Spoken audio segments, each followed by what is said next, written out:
At kasi yung pera ng bansa talaga is nasa national budget. So kailangan it's a DOTR talaga. It has to be approved by Congress.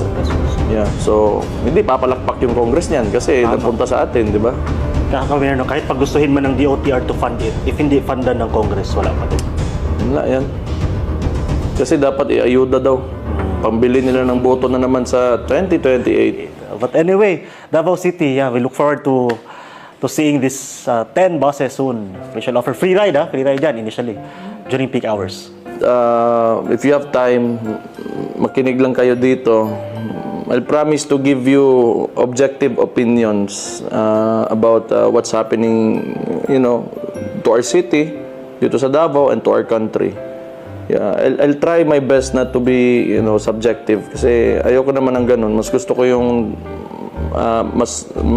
nalalaman nyo yung kung ano talaga yung nangyayari.